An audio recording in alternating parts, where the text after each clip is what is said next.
Right, this is the light controller. At the moment it's plugged into the USB and you actually need the power supply off, otherwise the USB doesn't work. But yeah, basically you got USB and the power on that side and a reset button. You got your menu controls down the bottom, and then on this side you got your main power in for your transformer, and then you've got a common positive out, and then 5 channels that are controllable of the returns. Right, over onto the PC.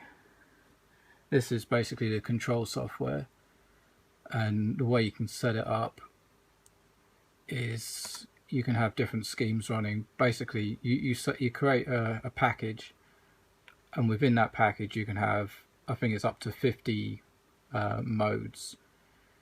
So for this is the basic one. Each one of these steps is adjusting a light value. So this one here is basically switching on, I have on channel 1 the white lights for the tropical tank, channel 2 the blue lights for the tropical tank, channel 3 the white lights for the marine tank, and channel 4 the blue lights for the marine tank. And basically the way it's set up is you pick a time and you tell it the percentage you want the lights on or off, and it's as simple as that. The only downsides really is, for example, this fade here. It would have been nice to just been put 15 minutes or 15% in and then 100%, and have something in the middle which basically lets it skip over it so that it can just do that fade. But what you have to do is calculate roughly what the percentage would be at that point in time. So 7 o'clock, you know, in an ideal world it would have been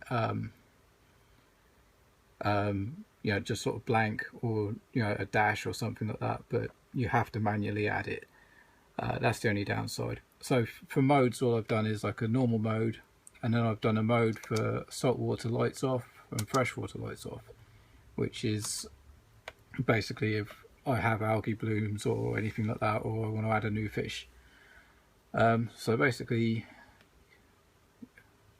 there's 2 things you really need to do, and that's you can synchronize the time, which that's done, and then you upload it to the unit. That's it done. Right, so now I'll unplug the USB, switch the light back on. So the lights are on now, so that's why it's come up. It does come up for a correct date and time. It's actually, wait for it to get round, it's a computer date which caught me out to begin with. You have year first, then month, then the day, so it is actually correct. And what I'll try and do is put it in a demo mode and then watch the progression of the fade on the tank. So give me a sec. Unfortunately the demo mode didn't quite work, because to get it to work you actually need the USB communicating when the power brick is on, and for some reason the unit doesn't want to do it. But what I could do is set up a time lapse at some point, but it is a very nice fade on and off. It works really well if you just can't demo it and control it while it's plugged in, which, you know, is no biggie. But yeah, well worth the money, especially for 18 quid. Yeah, I think all the inhabitants like it, so yeah, bonus.